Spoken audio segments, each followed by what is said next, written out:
Magic in ancient Egypt. Magic pattern. Mummies and magic. Funerary myhology. Resurrection. Mummy bindings had to be removed at the moment of resurrection. Mummify minus cation prepared the body for resurrection in the underworld and protected it in its journey to that mysterious space. Mummy bindings were both protective at minus tire for the space traveler and, at the same time, the bonds of death.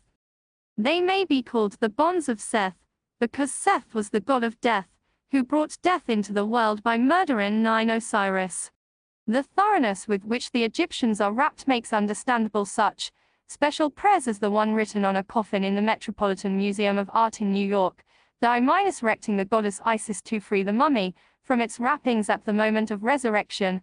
Ho my mother Isis, come that you may remove the bindings which are on me.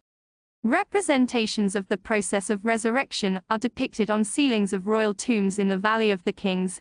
Some of the dead are still in mummy shrouds.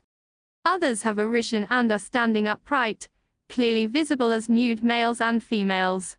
Still others move their arms, while a few already wear their new garments of the hereafter.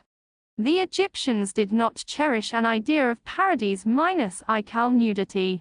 On earth, not only food and drink, but also linen cloth was offered to the dead, and in the underworld the dead receive, among other offerings from the sun god, food, drink, and clothing. During the one nocturnal hour that the sun god visits a department of the underworld, the dead in that department come to life again, and live a lifetime. The resurrected see the sun god face to face. They jubilate and adore him. They behold the glorious sun boat and all its divine occupants. They repeat life also in other respects, as may be gathered from the typical scenes of daily life in the minus band tombs. Cultivation of the fields, fishing and fowling, playing games, music making and dancing, banquets together with wife and children and other minus, buzz of the family and friends and many other scenes of daily life are repeated. Repeating a lifetime in such a nocturnal hour, flooded by the light of the sun, was diverting and recreative. The old people, with their new bodies in the bloom of life, enjoy doing once again what they did on earth. This life in the underworld does not seem to have the toils and faults of earthly life. And, even if some of these appear, it remains an idyllic life on the whole. In the same space and at the same time, however, enemies are punished, as one may conclude from the texts and representations of the books of the underworld. There is no clear-cut spatial division between heaven and hell as in some other religions. One might discern a tendency to depict the punishment of the enemies in the lower register of the 3 registers of Amjuat and Book of Gates, at the right side of the sun boat, which would mean the left side, since everything in the underworld is reversed. At our present state of knowledge, however, it is hazardous to conclude that on the left side of the river, the N-me's are punished to death and on the right side the justified dead enjoy life as one might expect. One should also take into consideration that the underworld is a mysterious region that is not ordered spatially like the earth. The sun, which gives light and life to the justified, gives burning heat and death to the enemies.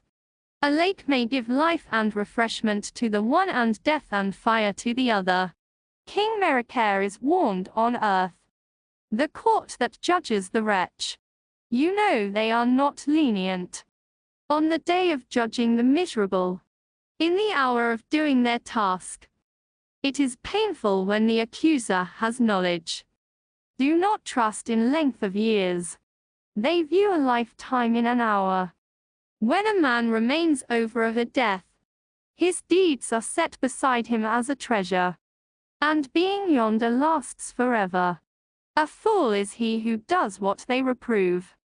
He who reaches them without having done wrong will exist there like a god, free striding like the lords forever.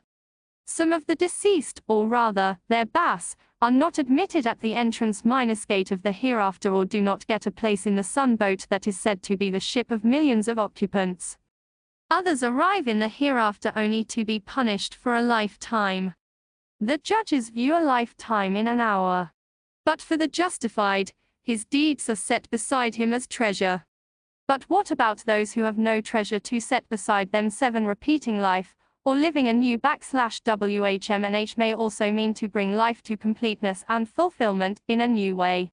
The one who starved to death on earth may now cultivate the fruitful fields and bring in rich harvests. The woman who was barren or died too young on earth may bear a child in the underworld, as statuettes of a woman with child found in women's tombs suggest. Those who are separated from their sins and have some blank spots may repeat their life in a somewhat different way. Men may enjoy life in an ideal way, a lifetime long like a night movie of 1 hour. At the end of a nocturnal hour, the sunboat goes on with its occupants and lowers, gods and das, to the next apartment. The dead lament after Re has passed them by. The gates close automatically, and the dead sink back in the sleep of death, after having returned into their protective mummy wrappings. Their life is over, only to be renewed after 23 hours in the next night.